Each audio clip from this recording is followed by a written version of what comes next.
Hello दोस्तों, मैं हूं दिनेश के वोहरा। आप सबका स्वागत है न्यूज टाइम के ऊपर। जैसे कि आप जानते हैं कि हम अपने टॉक शोज के अंदर विद्वानों को बुलाते हैं डिफरेंट डोमेन से, अलग अलग जो लाइफ के एरियाज हैं, और उसके ऊपर हम विस्तृत रूप से बातचीत करते हैं, उनसे मुद्दों को समझने की कोशिश करते हैं। मुद्दे चाहे राजनीतिक हो, सामाजिक हो, आर्थिक हो, या फिर बच्चों से या महिलाओं से जुड़े हों। हम इन मुद्दों पर अक्सर, जो ज्वलंत मुद्दे हैं समाज के, उन पर अक्सर बात करते ही रहते हैं। आज अंतर्राष्ट्रीय, जिसे आप कह सकते हैं इंटरनेशनल वुमेन्स डे है, महिला दिवस है। तो इस दिवस के अवसर पर हम सभी व्यूअर्स को अपनी ओर से बहुत बहुत मंगल कामनाएं देते हैं, शुभकामनाएं देते हैं।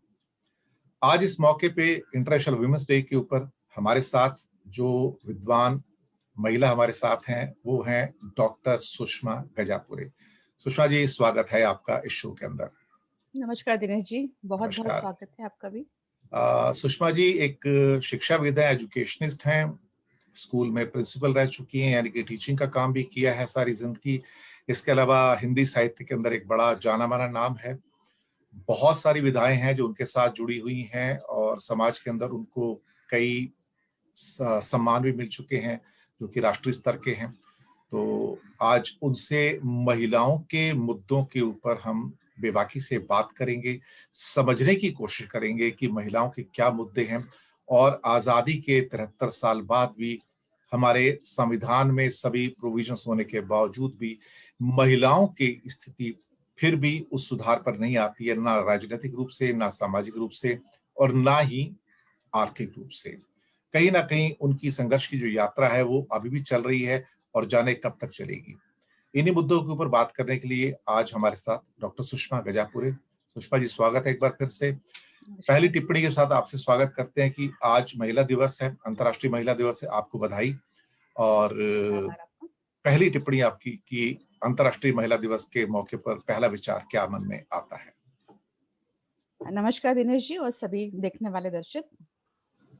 बहुत अच्छा लग रहा है आप सबके बीच में आकर। आज अंतर्राष्ट्रीय इंटरनेशनल वुमेन्स डे है। लेकिन आज जो इंटरनेशनल वुमेन्स डे मनाया जाता है, जैसे कि दिनेश जी ने बताया कि ये क्यों मनाया जाता है, क्योंकि अभी भी जो समाज में, परिवार में, देश में जो अभी भी माहौल है महिलाओं के प्रति, वो अभी भी वैसा ही है। बहुत कुछ बदला नहीं गया है। जो थोड़ा बहुत बदला गया है वो दिखाया नहीं जाता है। लेकिन अंतर्राष्ट्रीय महिला दिवस जो मनाया जाता है उसके पीछे कारण यही है, अत्याचार और विद्रोह। 8 मार्च 1914 के आसपास, जब जर्मन में महिलाएं बहुत सशक्त हुआ करती थी, बड़े बड़े बिजनेस संभाला करती थी, बड़े बड़े अच्छे पदों पर काम करती थी और सरकार को टैक्स भी दिया करती थी। इसके बाद भी उस समय जर्मन की महिलाओं को वोटिंग का अधिकार नहीं था। आप सोचिए, आप कितनी बड़ी बात है कि वो बड़े बड़े पदों पर काम भी कर रही है, बिजनेस भी संभाल रही है, सरकार को टैक्स भी दे रही है और बड़ा प्रगतिशील देश माना जाता है जर्मनी। उसके बाद भी वहां पे मतदान का अधिकार नहीं था। तो ये बात उनको बहुत मतलब अंदर तक विचलित कर गई कि उनका नैतिक अधिकार जो है, नागरिक अधिकार है, वो सरकार ने छीन लिया। और सिर्फ ये कि ऐसा ही एक अकेला जर्मनी देश ही नहीं था, वैसे रशिया में भी सेम ऐसा ही माहौल कुछ चल रहा था। लेकिन जर्मनी की महिलाओं ने आगे आकर उस विद्रोह को बड़ा रूप दिया। देखिए, बल्कि औरतें अभी जो अभी होती है, अभी हाल ही में इवन सऊदी अरेबिया में महिलाओं को ड्राइविंग का ड्राइविंग का अधिकार नहीं अधिकार था, तो दिया। उनको अधिकार अब मिले हैं जाकर। जी।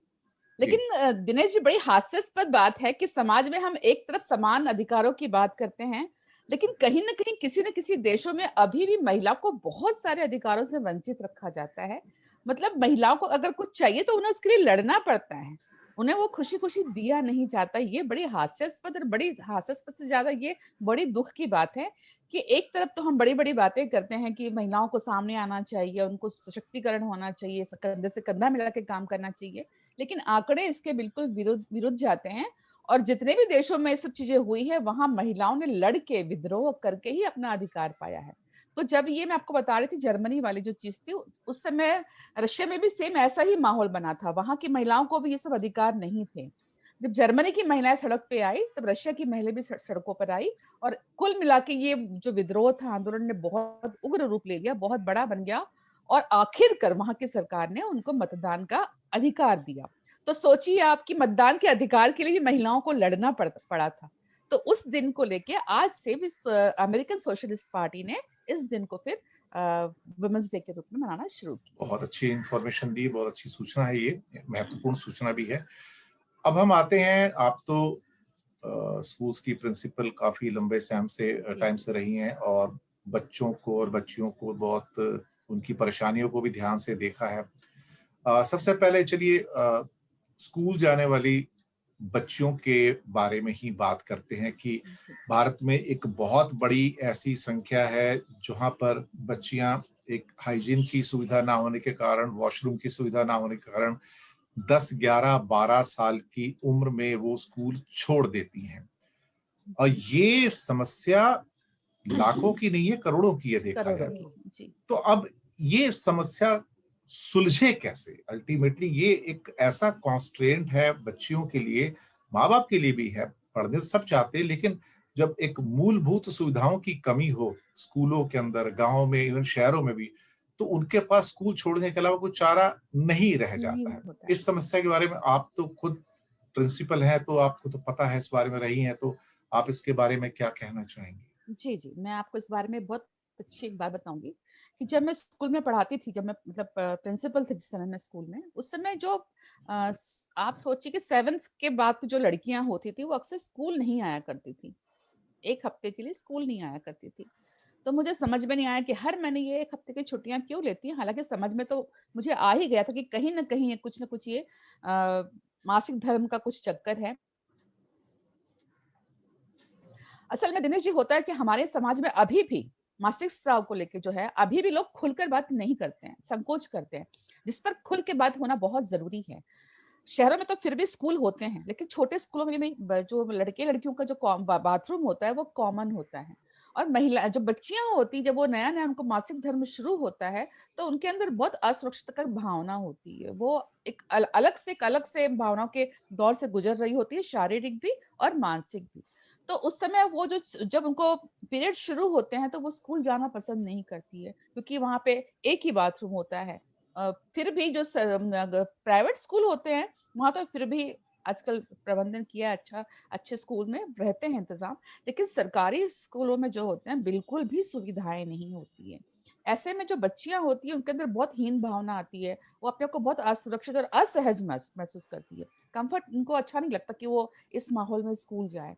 तो और सबसे बड़ी बात कि हाइजीन की जो कहा आपने वो बात भी है ही है, कि ऐसे इसमें वो गंदे टॉयलेट में अगर जाएगी तो उनको बहुत सारी प्रॉब्लम्स भी हो सकती है। तो ऐसे में वो 5 दिन वो स्कूल आती ही नहीं। ऐसे करते-करते आप देखिएगा जो आंकड़े बताते हैं, तो 10वीं पास करने के बाद में 10 में से 6 लड़कियों की पढ़ाई बंद हो जाती है। छूट जाती है। आती ही नहीं है वो। उसके बाद सरकार ने कई कोशिश भी करी है शौचालय बनाने की, मगर जो स्तर है अभी भी सरकारी स्कूलों में वो बद से बदतर है। तो इस चक्कर में अभी भी जो है लड़कियाँ स्कूल जाना बंद कर देती है, नहीं जाती है स्कूल। ये समस्या जो छोटी बच्चियों की है जो स्कूल जाती हैं और इनसे डॉक्टर सुषमा वेजापुरे काफ़ी नज़दीकी से वाकिफ़ हैं और वो उसको जानती हैं क्योंकि एक उस पर मैंने लिखा के भी है उसके मासिक धर्म के प्रिंसिपल होने के नाते उनका पर्सनल अनुभव भी है। अ, इसके अलावा इवन जब जो लड़कियाँ फिर भी हिम्मत करके आगे जाती हैं, कॉलेजेस में जाती हैं, रिसर्च में जाती हैं, वहाँ भी देखा जाए तो एक भेदभाव की जो प्रवृत्ति है वो समाप्त नहीं होती है। किसी न किसी रूप में महिलाओं के प्रति जो प्रवृत्ति है कहने को जब रिजल्ट्स आते हैं 10वीं 12वीं के तो बड़े गर्व के साथ बताया जाता है कि ये बच्चियाँ टॉप की हैं, लड़कियाँ इस बार इतनी टॉप की हैं, टॉप 10 में 4 लड़कियाँ आई हैं, 6 आई हैं, 8 आई हैं। काफ़ी उसको बढ़ा-चढ़ाकर दिखाया जाता है। लेकिन फिर उसके बाद जो जीवन की प्रक्रिया स्टार्ट होती है तो वहाँ पर खास तौर से ग्रेजुएशन में, पोस्ट ग्रेजुएशन के अंदर या फिर रिसर्च के अंदर, वहाँ पर फिर वही भेदभाव के सिलसिले शुरू हो जाते हैं। असल में दिनेश जी, मैं आपको एक बात बताऊँगी कि जो 10वीं का जो रिज़ल्ट होता है और जो 12वीं का रिज़ल्ट, जिसे हम लोग बोर्ड एग्ज़ाम्स के रिज़ल्ट्स बोलते हैं, इसको लेके ना हमारे समाज में एक एक बड़ा-सा एक हौवा बनाया जाता है कि उनको लगता है कि 10वीं में या बोर्ड में जो भी एक बच्चे वो बन गए, ब्रिलियंट हैं या जिन्होंने टॉप किया, जो मेरिट में आ गए, तो वो स्टार बन गए। देखिए, असल में जो बोर्ड होता है, वहाँ पे स्टार बनने से ज़्यादा जो आगे की पढ़ाई होती है, कॉलेज की पढ़ाई होती है, या जो उनका करियर जहाँ उनको चूज़ करना होता है, यहाँ तक पहुंचने के बाद उनका करियर फिर डाउन होना शुरू हो जाता है। आपको जान के आश्चर्य होगा कि ये जो लड़कियां जो टॉप करके बाहर निकलती है, इनमें से बैचलर डिग्री सिर्फ 16% लड़कियां तक ले पाती है। मास्टर्स डिग्री तक पहुंचते पहुंचते लड़कियां सिर्फ 33.7% रह जाती है। तो आप सोचिए आप कि 10th और 12th तो लड़कियां बहुत पढ़ाई करके बड़े इसमें से निकल जाती है, लेकिन उसके बाद जैसे जैसे वो आगे की पढ़ाई करती है तो उनकी जो वो है, जो उनका परसेंटेज है वो कम होते जाता है। तो ये हमारे जो देश में एक जो किसे कहते हैं ना, मेरिट लिस्ट का एक बहुत बड़ा हौवा बना के रखा है। उनको स्टार तो बना देते हैं, लेकिन आगे जाते जाते वो स्टार्स कहीं गुम हो जाते हैं। तो ये बड़ी आज भी दुखद। आज भी एक रिपोर्ट आई हुई है जहाँ पर मैंने पढ़ा कि करीब करीब उच्च पदों पर, प्रबंधन के पदों पर, सरकारी हो या कॉर्पोरेट्स में हो, सिर्फ 17% या उससे भी कम महिलाएं हैं, और बाकी पदों के ऊपर सब सॉरी। पुरुष हैं। और वहां तक भी उन्हें पहुंचने के लिए बहुत संघर्ष करना पड़ता है। तो एक तरह से वहां भी मोनोपोली जो है वो पुरुषों की है, देखा जाए तो उसको तोड़ने का कहीं कोई आसार नजर आता नहीं है, देखा जाए तो। भारत को किसे कहते हैं ना, एक पुरुष प्रधान समाज है। तो एक मानसिकता बनी हुई है ना, तो हमारे भारत देश में क्या है कि जैसे मानसिकता बन जाती है तो वो पत्थर की लकीर बन जाती है। पुरुष प्रधान समाज है तो वो रहेगा।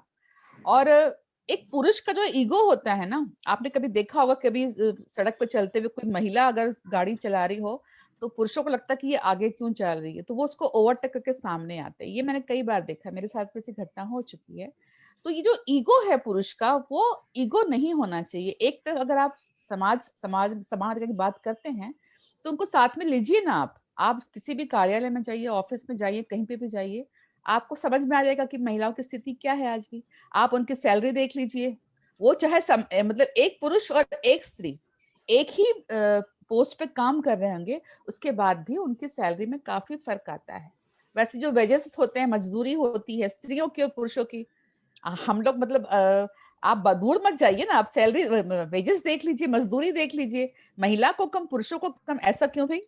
कि ये महिला बात तो कम सही काम है, ये करती है, बात सही है पुरुष ज्यादा कि काम करते हैं। वेजेस में काफी उनके अंदर फर्क तो है, ये इसमें आप कोई ये तो, शक वाली बात नहीं हाँ, है। ये तो कितनी शर्म की बात है कि आप महिला को बिल्कुल मतलब कुछ गौण मानते हैं, कुछ उसका कोई महत्व नहीं, उसके काम का महत्व ही नहीं है देखा जाए तो। इसके अलावा समाज के अंदर उन्हें जो घर में जो अत्याचार कई बार सहन करने पड़ते हैं, वहां पर वो एक अलग मुद्दा बन जाता है।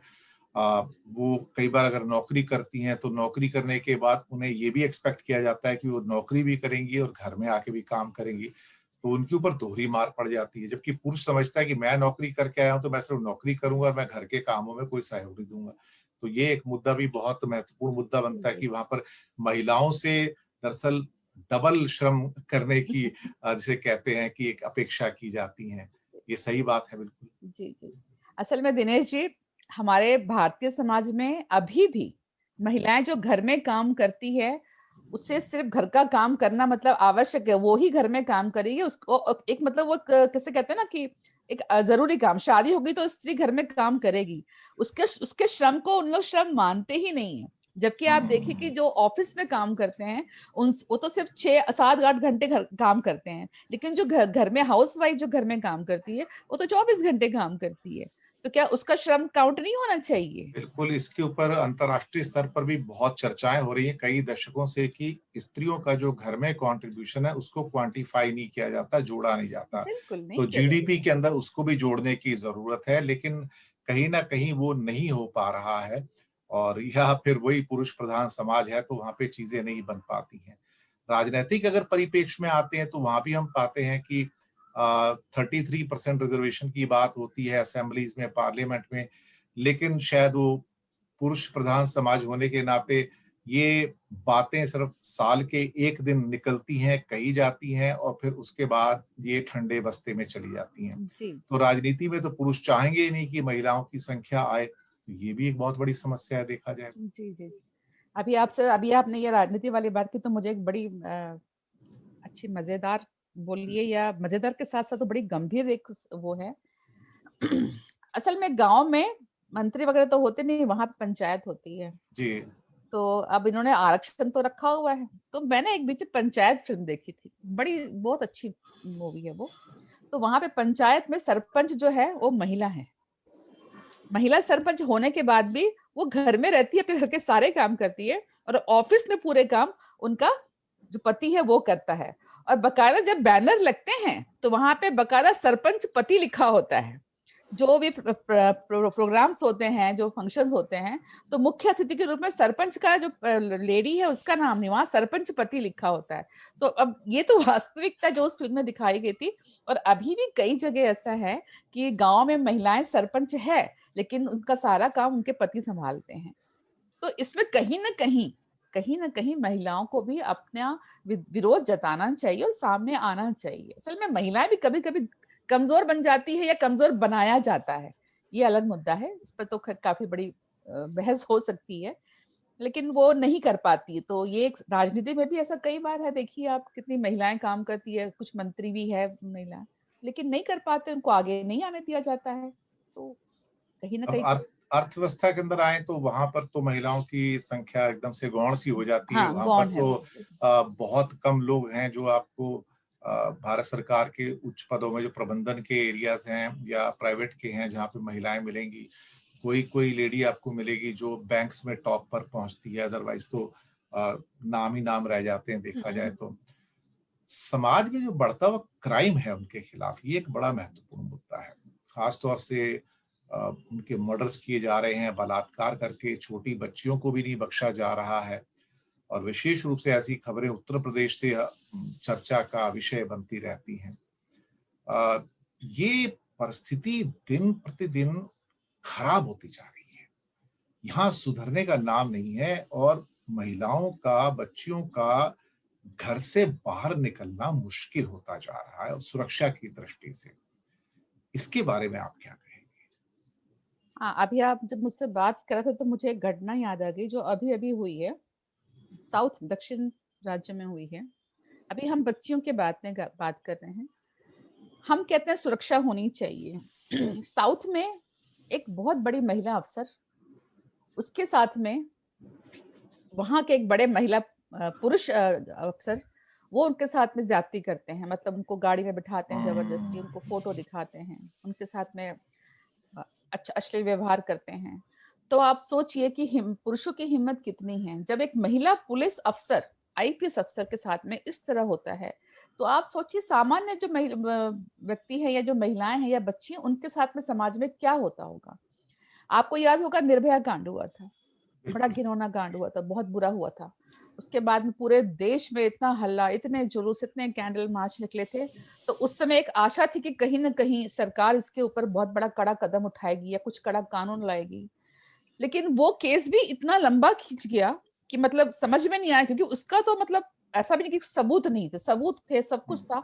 उसके बाद भी वो केस इतना लंबा खींच गया कि अभी जाके कहीं शायद पिछले साल कहीं उनको शायद फांसी की सजा हुई है। उस निर्भया कांड के बाद में आप बताइए कितने कांड हुए ऐसे, अभी तक आज भी हुआ है। ऐसा कोई दिन नहीं जाता जब आप गैंग रेप की घटनाएं नहीं सुनते। तो इसका मतलब कहीं, अच्छा इसके बाद भी उनकी जो उनका केस दायर नहीं करते हैं, क्योंकि हाँ, गांव में कहीं बच्चियां होती छोटी छोटी, तो उनका केस एफआरआई नहीं होती है तो फिर उनका जो केस का जो एफआईआर दर्ज नहीं होती है, सही लंबा कहा। लंबा चलता है। इस बीच में पता नहीं क्या होता है क्या नहीं होता है। एक मुजफ्फरपुर की जो घटना हुई थी, उन्नाव की घटना हुई थी, मतलब उनके अपराधियों के इतने हौसले बुलंद थे कि हाथरस वो हुई है, अभी कल शायद मथुरा की भी कुछ घटना हुई है, पता है। सबूत वो जला डाला उस बच्ची को उन लोगों ने। तो आप सोचिए हौसले कितने बुलंद है। अगर बुलंद है तो फिर बुलंद क्यों है, क्या सही कारण है बात। बुलंद होने के। तो कहीं ना कहीं सुरक्षा व्यवस्था पर प्रश्न चिन्ह तो उठता है। एक मुद्दा और है बड़ा महत्वपूर्ण, वो है महिलाओं की हेल्थ से संबंधित। आ, अभी रिसेंट एक मॉल न्यूट्रिशन की रिपोर्ट्स आई थी, तो उसके बारे में एक मॉल न्यूट्रिशन बड़ी एक्सपर्ट हैं डॉक्टर रूपल दलाल, उनसे भी मैं एक टॉक शो में बात कर रहा जी था। जी जी। तो गुजरात जैसे समृद्ध राज्य में 5 साल से छोटे बच्चे 80% मॉल न्यूट्रिशन का शिकार हैं, कुपोषण का शिकार हैं। हम्म। अब कुपोषित बच्चियां जब ये बड़ी होती हैं, और भारत में कुपोषण की समस्या विकराल रूप ले चुकी है, पिछले कुछ सालों में तो और बढ़ गई है। इन हालातों में जब वो महिलाएं जो खुद अशक्त हैं, उनमें ताकत नहीं है, खुद मॉल न्यूट्रिशन की शिकार हैं, जब वो माँ बनती हैं तो उनके बच्चे भी तो ऐसे ही फिर अशक्त पैदा होंगे। अब ये इन हालातों के ऊपर खास तौर से बहुत सारे सरकार फूड के फोर्टिफिकेशन की बात करती है और बाकी बातें करती हैं। स्कीम्स तो बहुत अच्छी हैं, लेकिन उनका धरातल पर कहीं असर नजर नहीं आता। तो ये जो कमजोर जो खासतौर से महिलाएं हैं, जो मजदूर वर्ग की महिलाएं देख लीजिए, बहुत बड़ी संख्या करोड़ों में है वो, जो जिनको खाने का ढंग से 2 टाइम का नहीं मिल पाता है, वो जब अगली जनरेशन्स को जन्म दे रही हैं तो उनकी हालत क्या होगी? अब सोचने वाली बात है। ये एक भयंकर समस्या है, बड़ी समस्या है ये। जी, जी, जी। असल में जो आप जो प्रतिशत बता रहे हैं, मेरे ख्याल से वो शायद उससे भी ज़्यादा प्रतिशत में महिलाएँ इस समय बहुत बुरे समय से गुज़र रही हैं। इसमें से अधिकतर जो प्रतिशत होगा वो मज़दूरी करने वाले या गरीब तबके के जो लोग महिलाएँ होती हैं, उन कंस्ट्रक्शन साइट पे बहुत मिलेंगी आप। तो उसके बारे में मैंने पढ़ा भी है, रिसर्च भी किया है। उसमें मूल समस्या ये होती है कि जो महिला काम करती है, शारीरिक रूप से जो अत्यधिक श्रम हाँ, करती है, हाँ, हाँ। तो जब वो प्रेग्नेंट होती है, गर्भ धारण करती है, तो उस समय उसके खाने का ध्यान नहीं वो क्या खाएगी? जो रोज़ कमाएगी वो क्या खाएगी? तो सबसे पहले अपने परिवार को खिलाती है, पति है, जो भी घर में बच्चे हैं उनको खिलाती है। जो बचा-खुचा होता है वो खाती है। पहली समस्या ही यही है कि जो उनको बचा-खुचा मिलता है वो खाती है। और वैसे भी उतनी गरीबी में उन लोग ऐसा क्या अच्छा खरीद पाएँगे, आप सोचिए। ना फल खरीद पाएँगे, ना घी खरीद पाएँगे, ना दूध, दही खरीद पाएँगे। जो भी खरीदते हैं परिवार को खिलाती है, और जो बचता है वो खुद खाती है। आपको जानकर आश्चर्य होगा कि ऐसी महिलाओं में से 80 या 90% महिलाएँ जो है अपने बच्चों को दुग्धपान नहीं करा पाती हैं। क्योंकि जब कुछ खाती नहीं तो वो दुग्धपान क्या कराएगी? और जैसा कि आप भी जानते हैं कि दुग्धपान कराना बच्चों को बहुत ज़रूरी होता है, क्योंकि उस दुग्धपान से जो बच्चा होता है, वो सबसे ज़्यादा उसको जो जितने भी न्यूट्रिशंस मिलने होते हैं, प्रोटीन वो माँ के दूध से ही मिलते हैं। अब 90-95% जब बच्चों को वो माता दुग्धपान कराएगी नहीं, तो उससे जो बेसिक जो जो मिलना है, जो भी प्रोटीन से जो भी विटामिन जो कुछ भी मिलना है, वो तो उसे मिल ही नहीं पाते।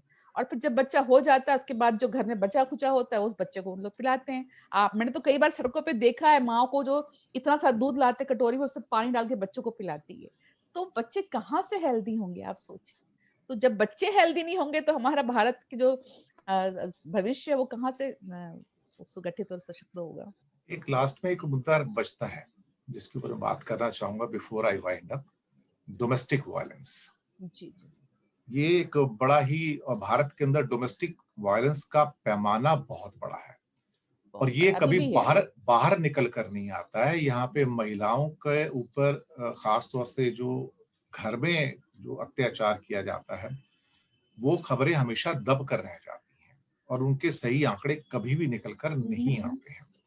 इसके बारे में आप कोई रोशनी डालना चाहेंगी? जी हाँ, अभी भी आप कहीं न कहीं हर समाज में, हर घर में इस ढंग जी, के जी, जी। आपको एग्ज़ाम्पल मिलेंगे। जी हाँ, हर घर में मिलते हैं।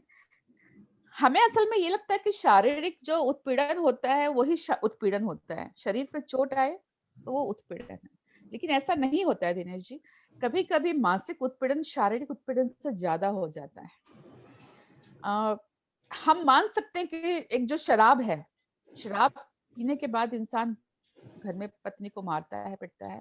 लेकिन बिना शराब पिए भी जो मानसिक उत्पीड़न है, अब हुँ, मानसिक उत्पीड़न के कई सारे टाइप्स हो सकते हैं, किस-किस तरह से करते हैं।